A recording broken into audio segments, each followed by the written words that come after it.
భూములు కలిగిన రైతులు ప్రైవేటు భాగస్వామ్యంతో సూక్ష్మ చిన్న మధ్య తరహా పరిశ్రమల కోసం పార్కులు ఏర్పాటు చేసుకున్న విధానాన్ని అమల్లోకి తేవాలని రాష్ట్ర పరిశ్రమల శాఖ మంత్రి కె శ్రీనివాస్ సూచించారు. అమరావతిలో ఆయన మీడియాతో మాట్లాడుతూ రాజధానిలో ఎలాగైతే రైతు భాగస్వామ్యంతో వారికి లబ్ధి చేకూర్చామో అదే తరహా విధానాన్ని ఎంఎస్ఎంఈ పార్కుల ఏర్పాట్లను అవలంబించాలన్నారు. పూణే వంటి చోట్ల ఇలాంటి విధానం అమల్లో ఉందని అధికారులు చెప్పగా అలాంటి విధానాలను పరిశీలించి రాష్ట్రంలో మెరుగ్గా అమలు చేయాలని అధికారులకు సూచించారు. పరిశ్రమల ఏర్పాటులో అర్థం లేని నిబంధనలు తొలగించాలని, సులభంగా అనుమతులు ఇవ్వాలని సీఎం ఆదేశించారు. నిర్దేశించిన సమయంలో పరిశ్రమల ఏర్పాటుకు ఏ అధికారి అయినా విభాగం అయినా అనుమతి ఇవ్వకపోతే ఆటోమేటిక్ గా అనుమతులు పొందే విధానాన్ని అమల్లోకి తేవాలన్నారు.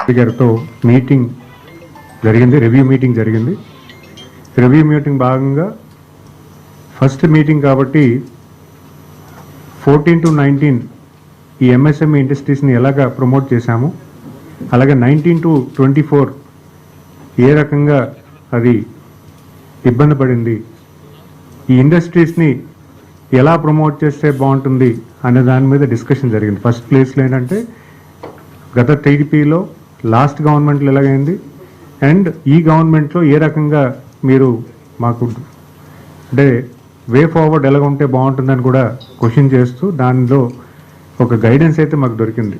దాంట్లో ముఖ్యంగా అంటే 14 to 19 మనందరికీ తెలిసిందే, చాలా ఎంఎస్ఎంఈకి చాలా మంచి గ్రోత్ ఇచ్చాం. ఎందుకంటే ప్రతి నియోజకవర్గంలో కూడా ఒక ఎంఎస్ఎంఈ పార్క్ ఎస్టాబ్లిష్ చేయడానికి ల్యాండ్ సేకరించడం జరిగింది. అలాగే ఎంఎస్ఎంఈ డెవలప్మెంట్ కార్పొరేషన్ కూడా 2018లోనే పెట్టడం జరిగింది. ఈ ఎంఎస్ఎంఈ డెవలప్మెంట్ కార్పొరేషన్ ద్వారా చాలా ఎంఎస్ఎంఈ ఇండస్ట్రీస్కి సెంట్రల్ గవర్నమెంట్తో లింక్ చేస్తూ చాలా ఫండ్స్ని తీసుకురావడం జరిగింది. అయితే 19 to 24 ఏం జరిగిందో మనందరికీ తెలిసిందే. కానీ ఈ ప్రభుత్వంలో ఏం చేస్తుంది, ఎలా చేయాలనే దాని మీద సార్ని డైరెక్షన్ అడగడం జరిగింది.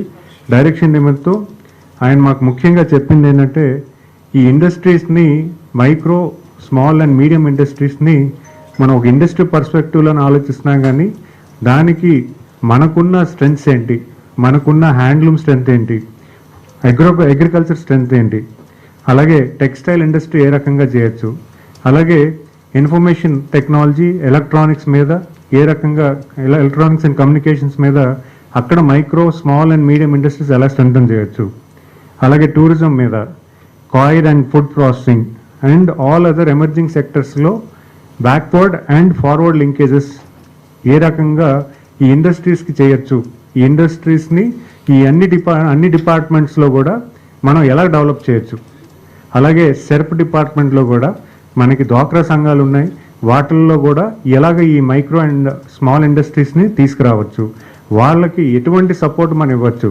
అంటే సపోర్ట్ ఇన్ ద సెన్స్ వాళ్ళకి ఒక కామన్ ఫెసిలిటీ సెంటర్, లేకపోతే ఇప్పుడున్న ఎగ్జిస్టింగ్ ఇండస్ట్రీస్ ఉన్నాయో వాళ్ళకి అప్స్కేలింగ్, ఆ ఇండస్ట్రీస్ని ఎలాగ మనం పైకి లిఫ్ట్ చేయొచ్చు, అంటే వాళ్ళకి వాల్యూ ఎడిషన్ అనమాట. ప్యాకింగ్ ఇండస్ట్రీ సపోర్టింగ్ మెకానిజం తీసుకురావాలా, లేకపోతే ఇంకేమైనా ఫెసిలిటీస్ తీసుకొస్తే గవర్నమెంట్ వాళ్ళ తాలూకు ప్రోడక్ట్ని మార్కెట్లోకి సేల్ చేసే విధానాన్ని తీసుకొచ్చే ప్రయత్నం చేయమని చెప్పడం జరిగింది. ఇప్పుడు హ్యాండ్లూమ్ ఇండస్ట్రీ ఉంది, వాళ్ళకి ఏ రకంగా మైక్రో ఇండస్ట్రీస్ సపోర్ట్ ఇవ్వచ్చు, వాళ్ళకి కామన్ ఫెసిలిటీ సెంటర్స్ కూడా ప్రొవైడ్ చేయొచ్చు. సో అలాంటిది అంటే టెక్నాలజీని కూడా దగ్గర తీసుకొచ్చే ప్రయత్నం. ఇప్పుడు హ్యాండ్లూమ్ ఇండస్ట్రీస్కి కొత్త మెకానిజమ్స్ వచ్చాయి, అంటే లేటెస్ట్ మెషినరీస్ వచ్చాయి. ఆ మెషినరీస్ని ఒక కామన్ ఫెసిలిటీ సెంటర్ కింద వాళ్ళకి ప్రొవైడ్ చేసే అవకాశం ఉంటుంది. అది ఎలాగా మనం ఇంప్లిమెంట్ చేయొచ్చు, దాని మీద మీరు ఎక్సైజ్ చేయండి అని మాకు ఆదేశాలు ఇవ్వడం జరిగింది.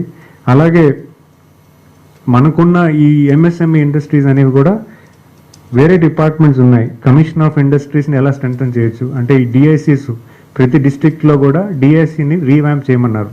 డిఐసి డిస్ట్రిక్ట్ ఆఫ్ ఇండస్ట్రీ డిఐసిస్ ఏదైతే ఉందో ఆ department industries department DIC office ఏదైతే ఉందో దాన్ని రీవ్యాంప్ చేయమన్నారు. అంటే అక్కడికి వెళ్తే ఒక ఇన్ఫర్మేషన్ దొరికేలాగా, ఎవరైనా వెళ్ళి ఇండస్ట్రీ పెడతానంటే అక్కడ ఎటువంటి ఇన్ఫర్మేషన్ వాళ్ళ దగ్గర ఉండాలి, ఈ డిస్ట్రిక్ట్లో ఈ ఇండస్ట్రీస్ పెడితే స్కోప్ ఉంది అనే information, first hand information any ఆంటర్ప్రెనర్కి వెళ్ళి తీసుకునే ప్రయత్నం చేసేలాగా ఉండాలని డిఐసిని రీవ్యాంప్ చేయమన్నారు. దానికి పూర్తి స్థాయిలో ఆ డిపార్ట్మెంట్తో వర్క్ చేయమన్నారు. అలాగే ఏపీఐసిలో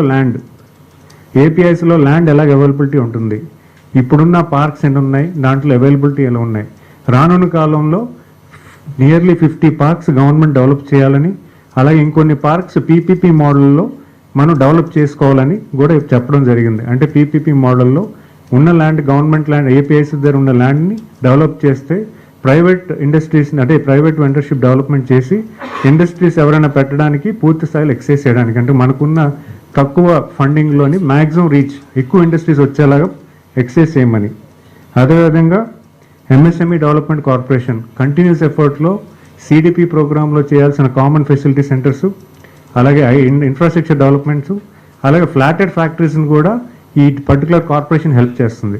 అలాగే దాన్ని స్ట్రెంథెన్ చేయడానికి ప్రతి వర్టికల్